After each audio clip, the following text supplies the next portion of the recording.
Afternoon, good evening, wherever you are in the world. We have some folks all the way from Australia and that side of the world. So thanks for jumping in. My name is Len DiCostanzo, CEO of MSP Toolkit, and I'm here to kind of chat about backup and archiving for Microsoft 365 and Google Workspace. And I'm here with Dropsuite. We have Eric Roach and Lauren Brunson. Eric, introduce yourself, sir. Yeah, thanks, Len. Happy to be here. So Eric Roach, Senior Vice President of Sales and Marketing here at Dropsuite. I've been here for just shy of 5 months. I've been in the channel in IT sales and sales management for the last 25 years, and I'm very excited to talk about the Dropsuite story today and kind of the direction we're going from and driving really what we see as a best-in-class partner experience. Sounds great. We have Lauren Brunson. Lauren? Thanks, Len. Hi, everyone. Lauren Brunson here, Director of Product. I've been at Dropsuite almost 2 years. Prior to that, I was in the migration business, so I'm very familiar with M365 and Google Workspace and data and archiving and APIs and all of that good stuff. So I'm excited to share with you guys today what that looks like within our product. Fantastic. So let's get rolling and really work it. We know it's St. Patrick's Day out there, so hopefully everyone's going to have some fun a little bit later in the day, and let's get rolling. So a little bit of housekeeping. You can see we have a Q&A and chat box off to the lower right. So what we'd really like to see is whoever's out there, give us a little bit of comment. I'm going to take a look in the chat window and see who is out there. Give us a little bit of a hello. How about tell us where you're at today, where you're listening from. And we got Mike Weatherly jumping in. Mike, how you doing? Can you tell us where you're at? Nate, Sheila, type into that chat box. All right. I would like to see somebody chatting in that chat box. Eric. Sheila's saying it's all good. All righty. So great, little bit of housekeeping there again. The webinar is being recorded. We'll email you the PowerPoint, and please ask questions throughout the session today. We will answer them. We have Tom Campbell in the background. He'll be responding to your questions, and we'll try to take any other questions at the end of the session. So before we get started, I know we'd love to speak with those of you out there. Dropsuite would love to speak with you. So you can scan this QR code. It'll take you to that particular URL where you'll be able to fill out a form and get an appointment, have a conversation with Dropsuite and Eric's team, and learn a little bit more. Of course, that's what this webinar is about. We just want to make sure if you're out there and you want to get started quickly with Dropsuite right after this webinar, go for it. So we're going to share some key insights today. First, we'll discuss the market opportunity for backup and archiving. We'll then share the market opportunity and how Dropsuite's going to help you seize that opportunity. Then we'll bring in Lauren to talk about how to use Dropsuite to backup, archive, and restore M365 and Google Workspace data.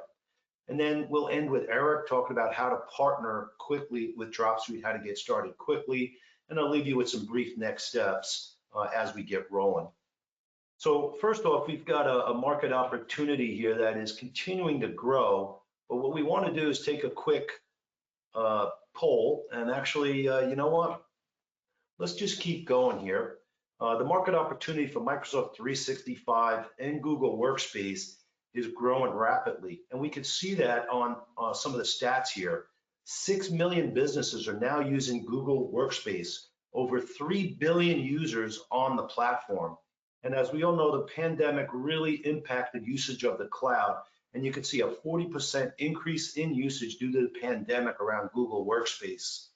And when you see a 324% business ROI, you're going to see a lot of people staying sticky in that environment. On Microsoft 365, you see 1.2 million businesses are using Microsoft 365, but over 258 million users. And of course, the pandemic, 66% increase in usage and 112% business ROI. And I'm taking a look here just to make sure our slides are moving. I'm getting a few folks saying it's not, but it's just a little bit of a delay out there, just so you're aware. And as far as Intuit QuickBooks Online, 7 million users online using QuickBooks Online. You're going to hear from Eric about that shortly. And with 11 hours per month being saved, managing your finances, you know that's going to be pretty sticky as well. So this market opportunity is massive and growing. And in fact, what you see is email usage is just skyrocketing. And on out to 2024, you see the numbers are just continuing to grow.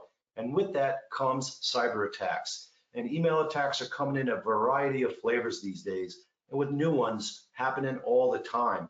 71% of security leaders experience credential or account compromise as a result of a successful advanced email attack in the past year. 92% have dealt with a data breach caused by an end user error on email. I think the relevance of these stats is that these breaches typically lead itself to ransomware and a bunch of other issues potentially that will affect your data. And that's really the key here. There's also many other reasons why you need to back up and archive. Compliance being very important here. You see industry regulations, FINRA, GLBA, CMMC. You've got privacy laws, best practice frameworks. Most MSPs are out there backing up their clients' data because you want to follow good practices like Center for Internet Security or the NIST framework. And of course, a big commentary out there these days about cyber insurance. If you want your clients to buy cybersecurity, all you need to do is check on their cyber insurance, and you're going to see an opportunity to put in a backup and archive solution. The key is there's a lot of challenges, but there's also a lot of opportunities. There have been massive budget allocations. Is there someone out there who got a question? The massive opportunity out there in terms of massive budget allocations to cybersecurity and backup. 84% of companies don't back up their SaaS application data. That's really a responsibility falling to MSPs who manage their clients' infrastructure. And with data privacy and security regulation coupled with remote work, there's a whole new realm of attacks, a whole new set of attack vectors working on those home and remote users. And probably the biggest opportunity out there is the M365 and Google Workspace data backup myths that are floating around there. And what are those myths and why are they relevant? Well, most folks are thinking that Microsoft is backing up M365 data. Well, what you can see from this slide is no, they are not backing up your data. Microsoft's job, as evidenced here by their service agreement clause 6B, is to provide you access to M365, provide you access to your Office 365 data, email, OneDrive, SharePoint. It's not their responsibility to back up your content and data. It's up to you, as you can see on the data recovery recommendation side of this slide, that they talk in step 1 about verifying your own backups. And step 4, 5, and 6 are all about recovering your files from that backup.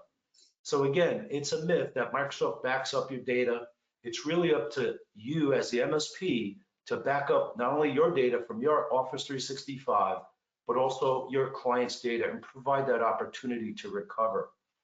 And of course, the Google Workspace Mythbuster, same thing. Google does not protect or back up your data. It's very limited. In fact, they delete your data in 30 days after you remove a user. So you can see some of the stats. They delete end user drive files in the trash folder after 30 days. Workspace only allows admins 25 days to restore items deleted from a user's trash. So another myth that we've cracked here, Google does not back up your data, and they state it themselves. So what do? Well, you want to add backup and archiving into your MSP bundle. And typically we see MSPs out there using an RMM and a PSA to build a bundle of managed services and looking to expand into other services. And we're offering you to extend your bundle with M365 and Google Workspace backup. And in fact, here in this example, we're going to put some Google Workspace, Microsoft 365 archiving into the stack, and we're going to see an increase of $9 a month in recurrent revenue on a per user basis. And if you extend that over your 500 user client base, you're going to see an increase of $4,500 in MRR, increasing your total from 25K to 29.5. And you might notice I added a little bit of +5 over here. And one of the keys, I think, is you are an MSP and you don't want to just be stuck selling licenses of anyone's solution. Always be sure you're increasing your own managed service revenue. I always like to talk about adding time and money to your service desk solution. You'll see a +5 there. So you add that 5 to the $4 you might sell archiving for in your bundle, and you're at $59. And on top of that, you do have to roll out any solution. So think about implementation fees, think about training your client. And while there's not a lot of overhead in those areas, it's always good to consider what it takes you to roll it out so that you can cover some of your costs as you implement. But the real key to this slide is we're talking about the market opportunity out there. And while there may be 6 million Google Workspace users and 1.2 million M365 users, the bottom line is your client base is your opportunity for backup and archiving. And that's really what you want to look.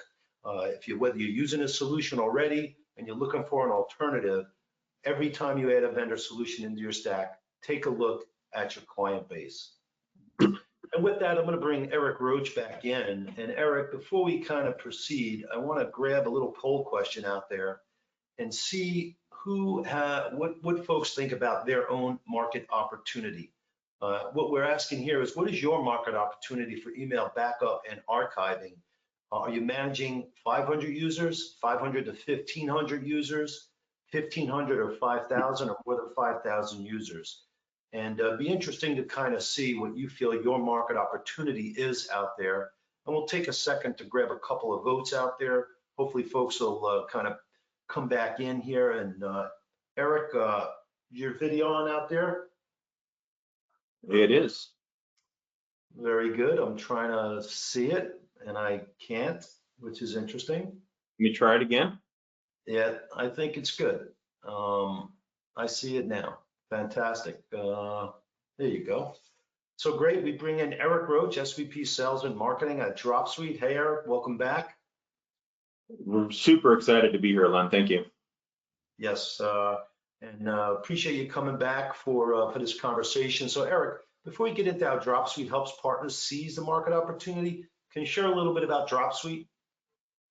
Absolutely. So Dropsuite was founded in 2012. We are a global provider of premium cloud backup and archiving products. We have over 1 million users across more than 100 countries around the world. From a go-to-market perspective, we sell our solutions through a network of approximately 3,300 transacting MSPs globally. We like to consider ourselves partner-built, which means really in everything that we've done to this point, whether it be process or feature or even, frankly, the name of the company, it was all influenced by partners and really that MSP experience. And lastly, I'll just say that, at Dropsuite, we're passionate about the partner experience, and our goal really is for that experience to be one of our differentiators beyond just our technology. Our goal is to be the easiest provider for an MSP to work with in their vendor portfolio. Sounds awesome. Really, how long has Dropsuite been in business, sir? 2012. 2012, pretty awesome. So what solutions is Dropsuite offering partners to deploy across their client base and realize that market opportunity for themselves? Yeah. So Dropsuite over the years has kind of made its name as an industry leader in backup and archiving, specifically for M365 and Google Workspace. But we actually have some exciting news to share. We're expanding our portfolio to 2 new products over the next 30 or so days. The first is QuickBooks Online Backup, which will help MSPs protect their client financial data. And the second new product is GovCloud Backup, which expands the protection to meet the security requirements of federal, state, and local government agencies. Both of these products have just finished the beta process and will be generally available again in the next, let's just say, in the coming weeks. So we're very excited about those additions to our solution portfolio. Well, we just saw the stats early, so a big user base out there to go tackle, whether in your client base or kind of looking for new clients as well. Yep. But I know you mentioned also that not only do you back up, but you also archive. data as well. So two distinct solutions: backup M365, backup Google Workspace, archive as well, and then of course restore. So really nice opportunity for partners to kind of take care of that backup myth that we see with Google Workspace and M365. So now that we got a couple of the products that you're putting out there, Eric, how do you price your offerings to partners? Our pricing is actually very simple in structure. MSRP for backup is $2.99 a user, and that's USD. Backup and archiving is $3.99 a user, USD. We do not publish MSRP on our website, so the partner is able to sell that solution at whatever price point they want. So they certainly do not have to stick to that MSRP. It's completely up to them. Dropsuite gives our partners about 30% discount off MSRP. And going back to QuickBooks Online and the GovCloud backup product, pricing is yet to be announced, but that will be coming soon. So Eric, in terms of when you don't put price on your website, are you 100% channel organization, channel focused? Absolutely 100% channel focused. Everything we do is about the MSP experience, and certainly our go-to-market is completely indexed through partner selling motion. And do partners come direct to Dropsuite to buy? Do they go through distribution? How does that work? So one of the differentiators of Dropsuite is we actually give our partners what we call partner choice, which is, we have a network of world-class distributors around the world that we would encourage our partners to work with. But beyond that, we also, for those instances where partners would require a direct relationship with us, we'll certainly do that. So we do give our partners partner choice. Wonderful. That's always an option for MSPs out there that they definitely look for. So, well, we just kind of reinforced the market opportunity here for email backup and archiving of M365, Google Workspace, certainly QuickBooks Online. We do know MSPs out in this audience typically get it, backing up client data, from day one. But if they already have a solution, maybe a competitive solution to Dropsuite, what would make them switch? What's a reason for an MSP to make a move to Dropsuite? Well, Len, as you know, and certainly everybody in this audience understands, MSP's responsibility are really two things. First of all, it's the responsibility to their business to partner with the best solutions out there. And secondly, you have that responsibility to your clients to always reevaluate the portfolio and kind of know that not only are you offering the best solutions at that time, but you're also offering products that will continue to meet the evolving requirements of your end customer. So backup and archiving really is no different in that regard. When it comes to why a potential partner would come to Dropsuite, I would boil it down into three areas. The first is we're simple and easy to do business with. We have super stable products that just work like it's supposed to work, just like it says on the side of the box. So you don't have to worry about stability issues or inconsistency within our product line. The second is churn. Churn is sub 3%. Our customers are happy and they don't leave. So an MSP can feel comfortable that you put your company, your customer, your end client on Dropsuite, it's going to stick for quite a while. We know that there's a lot of things happening in the market with consolidation and unfortunately the downsizing that does happen. So it's not to suggest churn doesn't happen at all, but it is sub 3%, which is less than half of the industry SaaS average. Well, I'm sorry, Len, I mentioned partner choice. So that's another reason to do business with us. We're completely flexible in how we will partner with an MSP, and we'll meet you where you want to do business. I also want to bring up predictability. Customers that do business with Dropsuite do so on a month-to-month contract. We don't require a 12-month or 36-month contract to do business with Dropsuite. As I mentioned, our churn is very low, so we're very comfortable earning that business every month.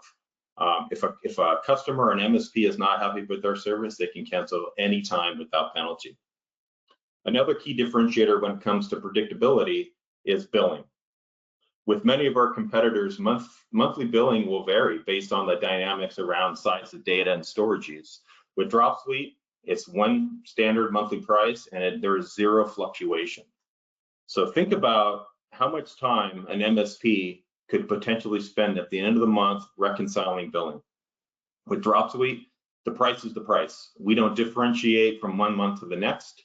So that helps in just the support that you have to do to manage the Dropsuite business within your client base.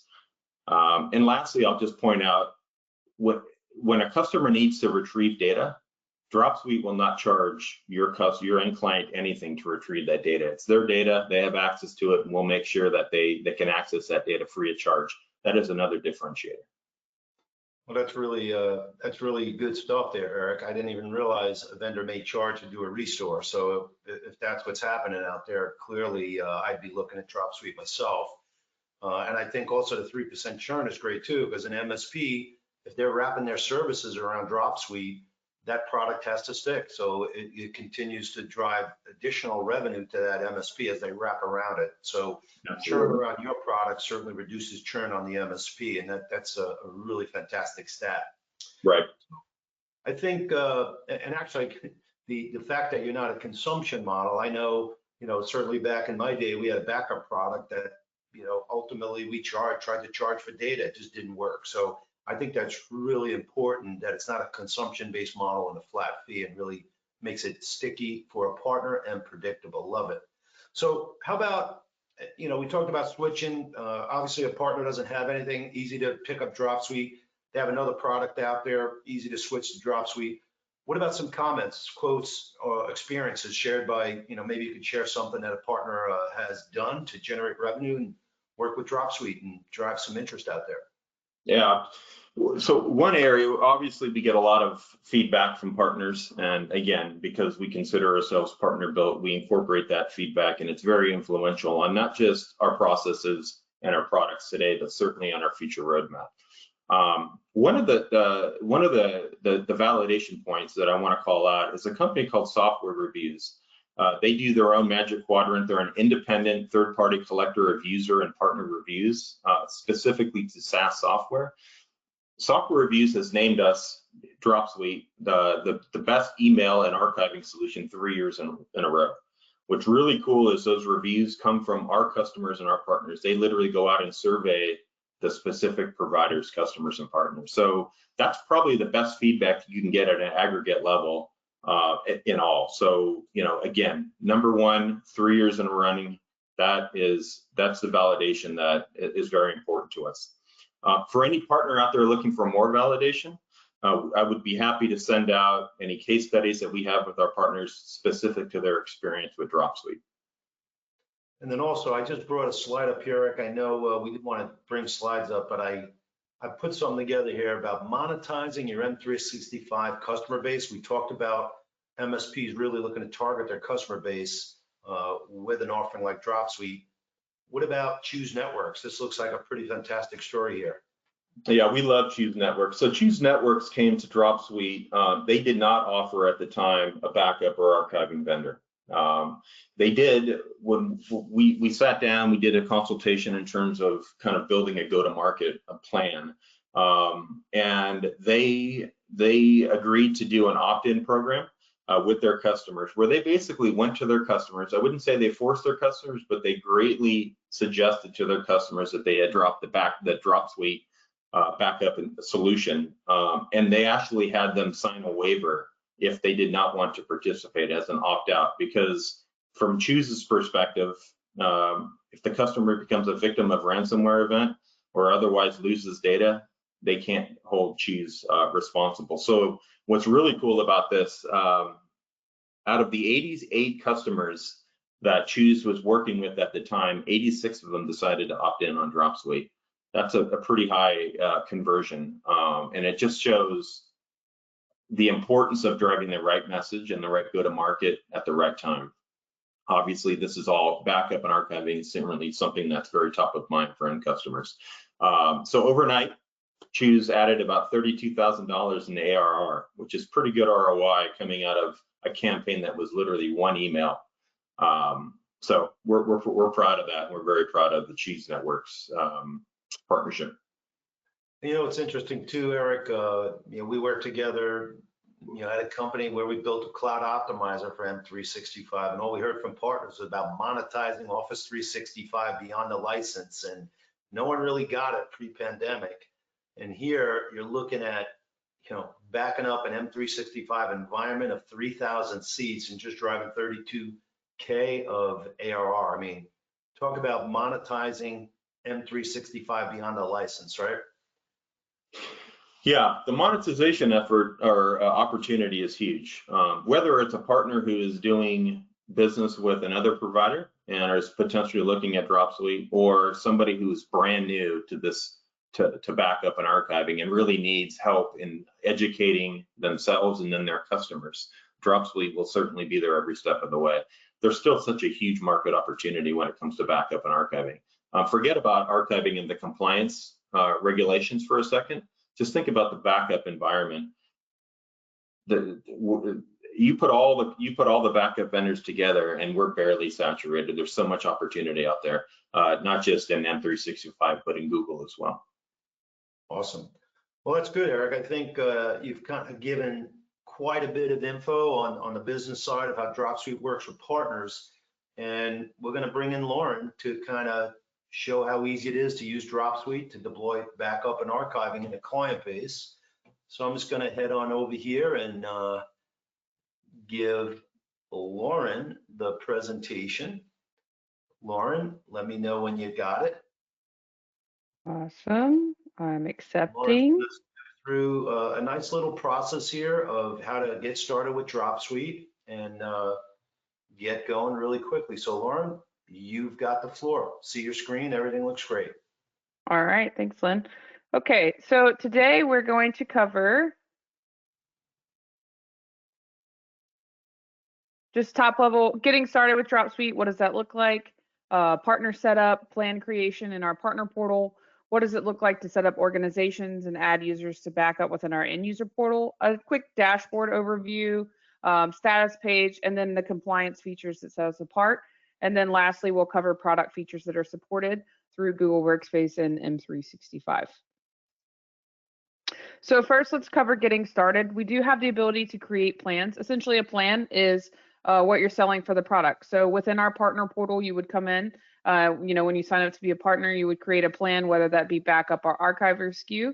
And then from there, you assign those plans to your customers. Now, we do offer NFRs for partners. So if you wanted to use the service yourself, then the NFRs would be available to you as a partner, and then you can resell to your customers. But it's easy to manage. It's in a main view of the portal. So once you've created those plans, they do appear in a list, and then you would select those moving forward as far as creation with your customers. Once you've done that and you're ready to add customers, you would essentially create a new organization. So that's also done in the partner portal. You just click the new org button. It's going to ask for the customer information and then to enter email addresses and contact information. You can select, the partner that you're assigned to, and then you select the plan here in the drop-down menu, and then you can select number of seats. Now, just so that you know, number of seats can be allocated on the front end for what you're trying to assign. So say it's 100 users in that organization, you could put 100 users here. Or we do have an easy button that I'll quickly cover later that's basically an auto licensing feature that is a tenant, as a user's added to a tenant, it would also add it here, and then that would stay in sync for your billing, to make it quick, easy, and simple. So once you've added the organization, the next piece would be to log in as a client and jump into the end user portal. So they are linked. So from the partner portal side, you'll see here, this is where the organizations list is. And then there's a button once that organization is created, it says login as client. And once you do that, it'll actually pop you into the end user portal, and it will prompt you to add backup. So essentially what that means is you're going to be adding a tenant. You hit that add backup button, and then the next piece it's going to show here is going to be what type of backup would you like to add. So here on the main page, you have the ability to select M365, Google Workspace, Host Exchange, or even personal Gmail.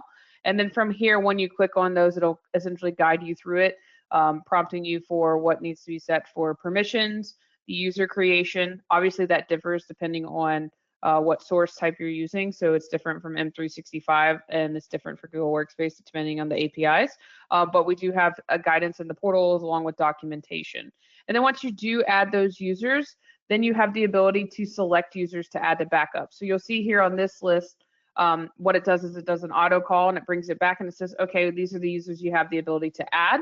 So you can choose to select the box next to those users and add them, or you have the ability to exclude them. We do not require every user to be backed up. So if a customer doesn't want to back up all of their users, they do have the ability to exclude.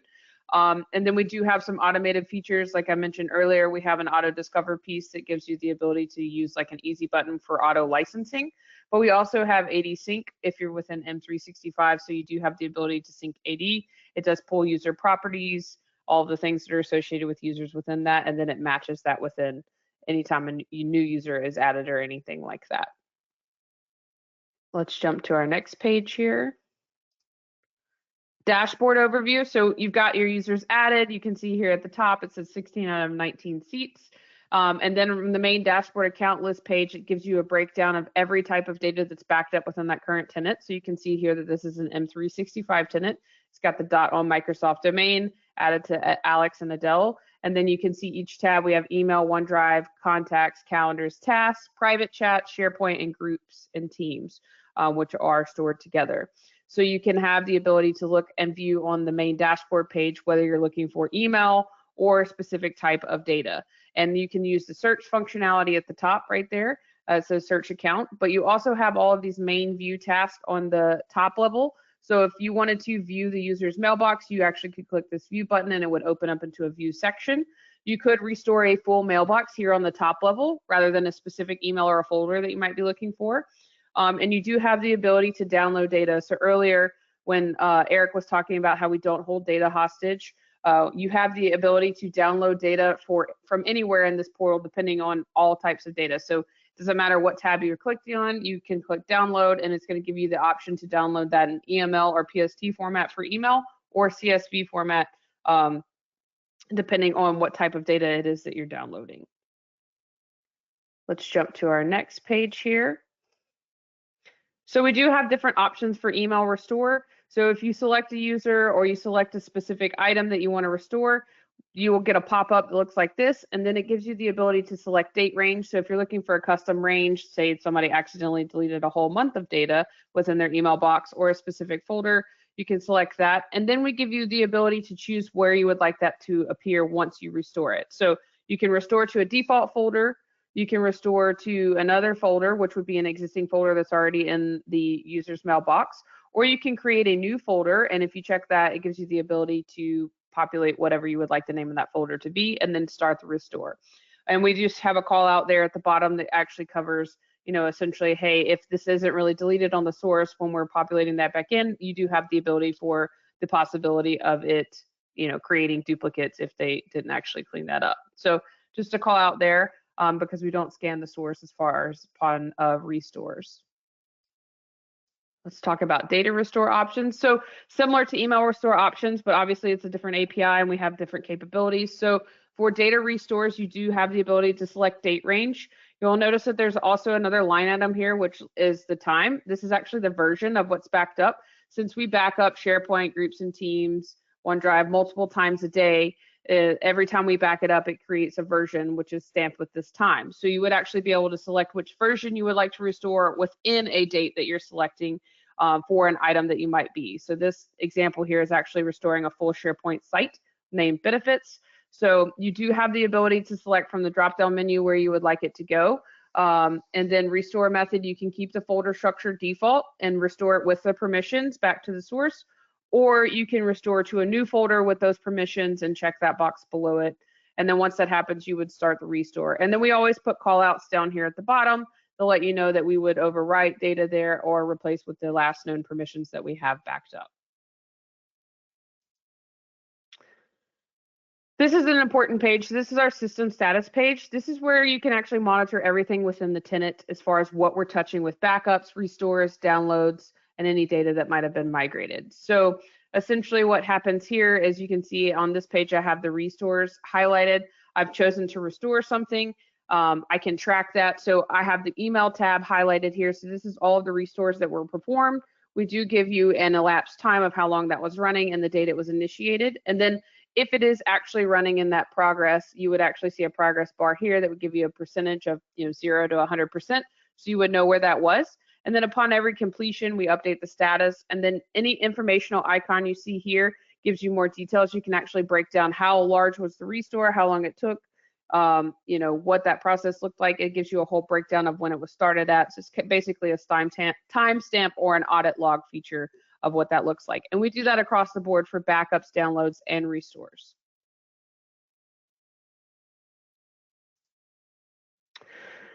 We're going to talk about the compliance section here. So the difference between our two email backup licensings is the backup and then the archiving SKU. So backup, we don't have the archiving or the compliance features. That one just backs up the mailbox 12 times a day. And then all of the other data groups, Teams, OneDrive, SharePoint is 3 times a day. For the archiver piece, the same thing holds true, except that with archiving, instead of backing up the mailbox 12 times a day, we actually have a live journaling service that pulls in email live upon sending and receiving.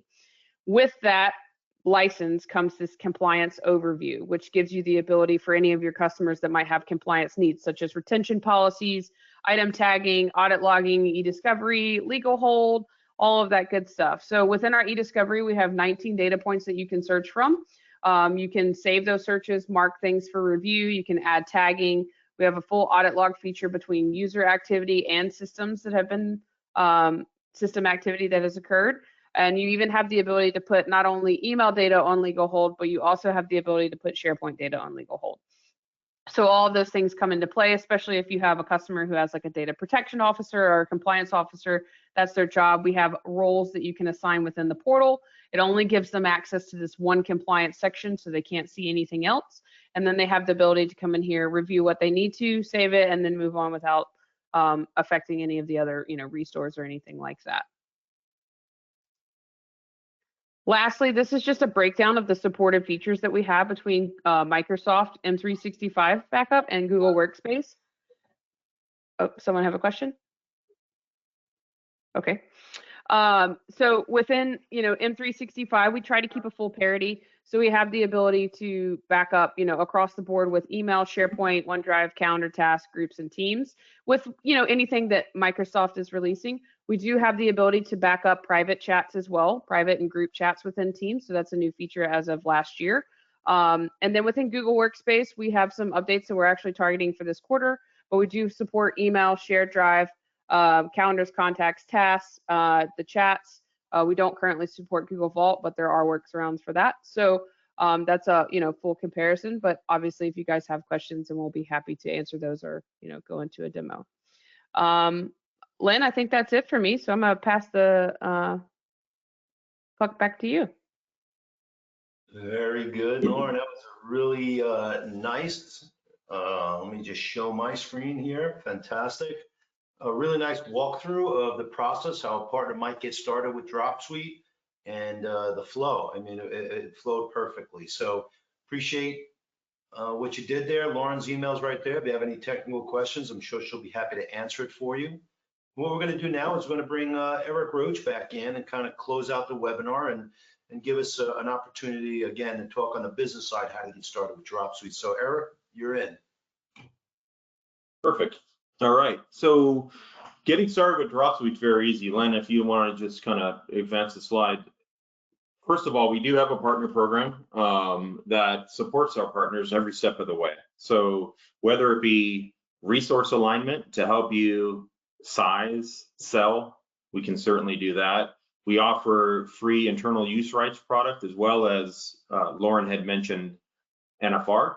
So if you need a copy to test in a particular customer environment, or you just want to have a copy for an internal use rights license internally to run your business on, we can absolutely do that for our transacting partners. We help every step of the way when it comes to things like ingestion, any type of customizable enablement, as well as global support.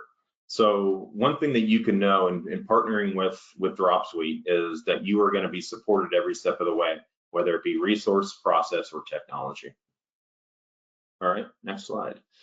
So from a partner marketing perspective, we would also love to partner with you, whether it be assisting with go-to-market or anything else that you all need. We are there every step of the way. We have a marketing team that's very interested in engaging with all of our partners. And that is not just specific to Americas, but it's specific to anywhere in the world. Lastly, you can go ahead and advance the slide, Len, that's fine. If you're looking to partner, go ahead and hit that QR code. It's going to pull you into just putting in a little bit of contact information. We can follow up with you. No pressure, but certainly I think what you saw from Lauren is one thing, but then being able to kind of walk through real life scenarios from a demo perspective with one of our partner development managers, I think is really the next step. And I think it's really going to help. They can also get you set up with an NFR immediately. So if you're still in the place where I just want to test it before I commit to anything, absolutely, we can get that done through a demo process. And if anybody out there has any comments or questions directly for me about the partner experience, that's kind of my job here. That's what's on my business card is partner experience. If you have any questions, whether it be a current existing partner or a new prospective partner, please feel free to reach out to Eric R at dropsuite.com, and I will be very responsive. Hey, Eric, do partners get to go through a trial when they sign up? Can they trial it for 14, 30 days? Absolutely. So part of our not for resale license will allow you to basically use it. You can put it into your own environment. If you wanted to take it to a customer environment, that's fine too. From a POC perspective, we definitely do that. And that is something that can be set up in the demo process. So basically a partner could get started, get a trial, start working it internally, roll it out to a client for a test, and away they go. We know as soon as a prospective partner spends time with our product, they're going to want to participate, and so that's why we offer that NFR free of charge. Try it, kick the tires for 2 weeks, 30 days, whatever you need, and we're pretty confident that it's going to resonate well with you from a value prop perspective. Awesome. And I know as a former MSP, and I know folks are out there always looking to trial, test it out. So that's really fantastic for partners. So with that, we do maybe have a quick polling question here, guys. So let's just launch it. I know we've given you a lot of information, and we're kind of interested if you'd like to hear from Dropsuite. So if so, just give us a yes, and we'll reach out, whether it's as soon as possible, 30 to 60 days. And we'll jump on that really quickly. We'll give you a second to kind of answer that if you're out there, and come on back to your screen and let us know. And with that, we will, let's see, we will close the poll and kind of get back to it. Again, thanks a lot, Eric. You can see Eric's email right there on the screen. And with that, I guess we'll bring Tom in and see if there were any questions out there that we need to answer that we didn't answer during the session. So Tom, do you see anything out there that you'd like us to answer? No, thank you, Len. We've the few questions we've have been answered, and there's nothing outstanding for this one. Well, then that's pretty awesome. I think that gives us a chance to hit our next steps. And bottom line here is, you need to consider Dropsuite as your backup and archiving solution. We talked about how you might expand your stack to make that happen. We shared the QR code there. You see it again. If you want to get started now, get a hold of that trial or that demo that leads you to a trial that, of course, we heard today there's a 3% churn. Once you get it in your hand, your clients are going to keep it. So with that, we'll close out the webinar and kind of thank Lauren for a fantastic demonstration. Lauren, if you want to come back in and say goodbye, that'd be great. Eric for giving a great message. And, Eric, any parting words? Just thanks for the time. Again, thanks for the partners, especially that are partnered with Dropsuite that joined us to learn more about how we can continue to work strongly together. Appreciate that. And to any prospective partners out there, let's have another conversation. I think we can build a pretty compelling case for you to give Dropsuite a shot. And happy St. Patrick's Day to everybody out there. Thanks. Lauren, any last words? Yeah.